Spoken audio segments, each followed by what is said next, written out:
Morning, James. Hi. I've been thinking.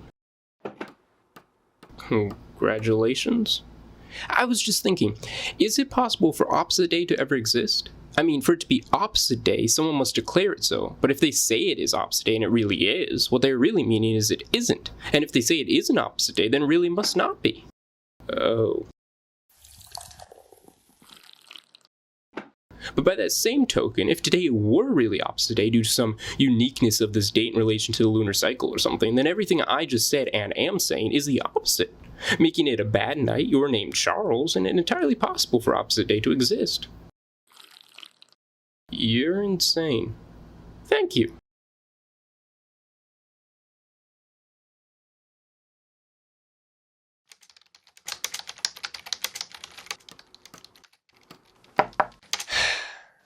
Yes? Hey, mate. Hey. So, I had a question. Here we go. You know Pinocchio? Yes. Yes, I know who Pinocchio is. Why does that... So you know his nose? I guess. Yeah. So here's the thing. Imagine he were to say, my nose is going to grow. Oh, right? Yeah, no, I don't get it. Well, would it? Would what do what? Grow! Would his nose grow if he says it's going to grow? Oh. Because if it doesn't, then he was lying, which means it would have to grow, but if it does grow, then he would be telling the truth, which means his nose could not grow. Well, then I guess his nose would just constantly grow and shrink for the rest of his life.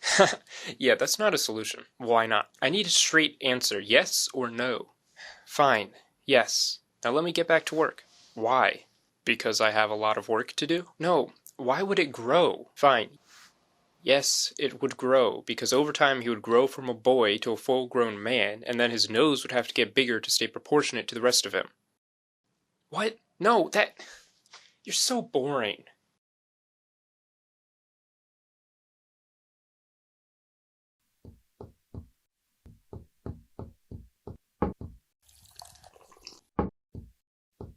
Hey, imagine I were a genie. Okay, cool.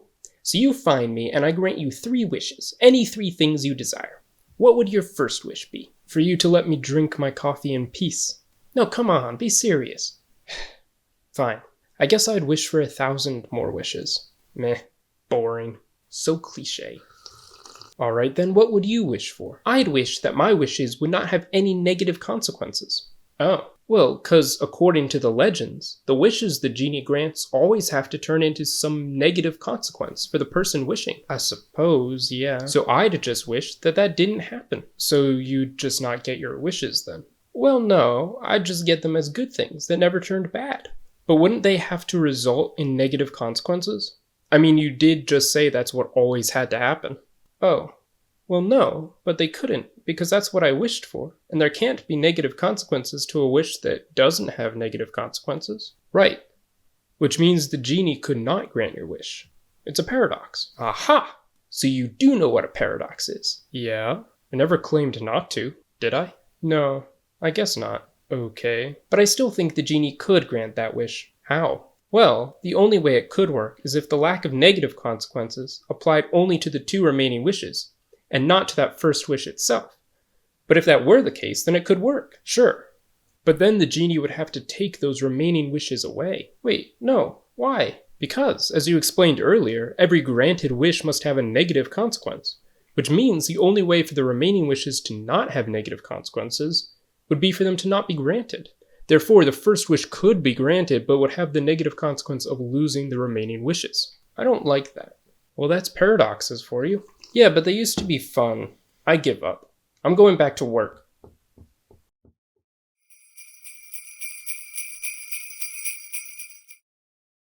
Sure is cold out there. Not really. Well, I find it cold. So are you saying that there is not an objective standard for hot and cold? I thought you said you weren't going to do this anymore. Do what? Ask questions? Yeah. I don't remember that. Well, at least give it a break for Christmas. Alright. But how does it work? When does it stop being hot and become warm? Or when does warm become cold? Obviously we can determine when it's freezing, but some people still say that it's cold when it's warmer than freezing, simply because it's colder than some other temperature, you know? He's gone. That's a good cookie.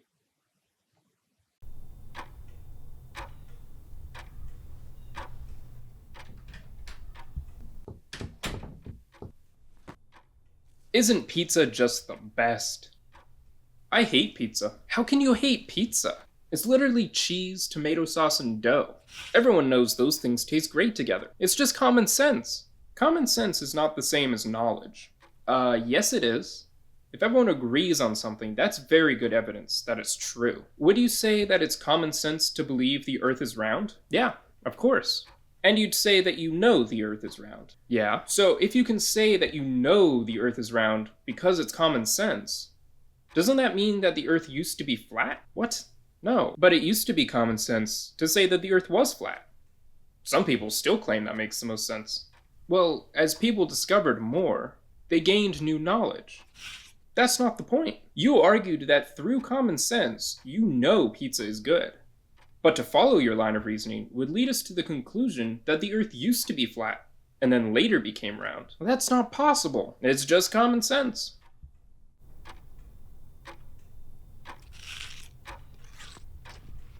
That couch is what doesn't make sense.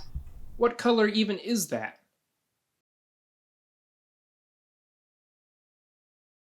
Dear viewer, our last appearance on your screen caused quite a bit of controversy, I see.